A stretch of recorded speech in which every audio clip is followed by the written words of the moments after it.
Hi, today I'm going to present my midterm project, which is about Taiwan Tourist shuttle. Let me first talk about the key authority behind it. The Tourism Administration under the Ministry of Transportation and Communications, which is known as MOTC. We can explain it using the 3W and 1H framework. For who? It is the highest authority responsible for Taiwan's tourism policy and development. For why?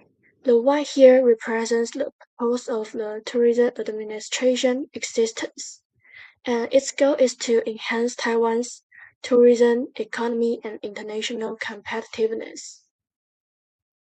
For what? It's in charge of tourism infrastructure, industry regulation, and other tourism-related affairs. Finally, for how? It promotes tourism through resource integration, financial incentives or subsidies, and digital innovation. Transportation is the foundation of economic development. The shuttle system focuses on three main goals. First, improving accessibility, which means making tourist attractions easier to reach. Second, promoting regional development. Third, expanding the tourism market. In terms of service area, the Taiwan Tourist Shuttle operates nationwide. It connects major transportation hubs, such as train stations, to tourist attractions, especially in remote areas that are not easily accessible.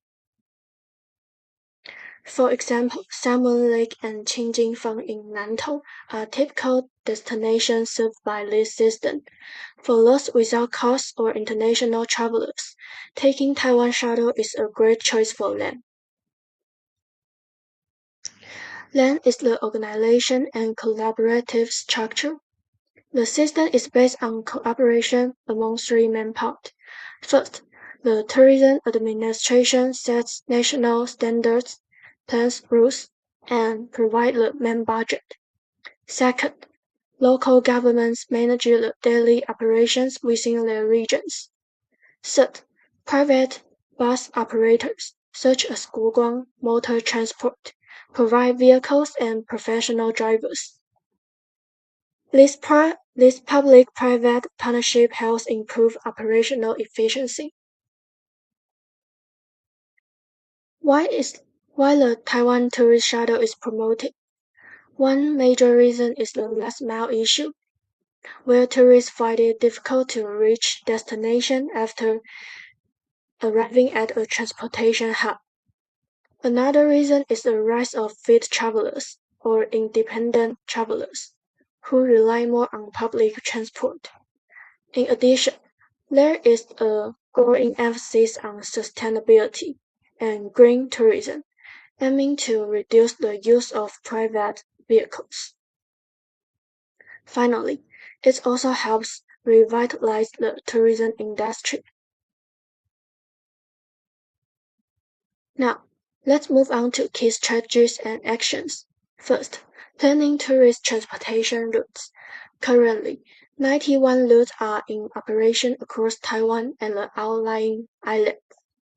Second, enhancing brand identity and international relation for example, start a vehicle with a new paint job and set up a distinctive waiting area.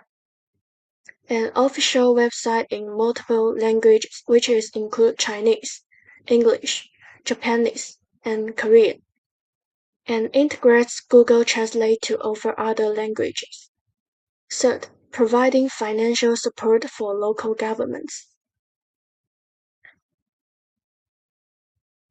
In terms of impact, there are both positive outcomes and challenges. On the positive side, improving tourism convenience, and it supports operational sustainability, and it helps optimize the public transportation network. However, there are also some issues. For example, uneven passenger load meaning some buses are crowded while others have very few passengers. Also, traffic congestion can affect on-time performance. Finally, I would like to share my discussion and insights. One key challenge is efficiency. For example, in the 九份金瓜石 route, there is a high frequency of buses even on weekdays. However, this may lead to an operating loss. And the picture is the schedule of the route. So the main question is, how can we balance service availability with operational costs? Then these are the source of material for my midterm project. And where I use in AI.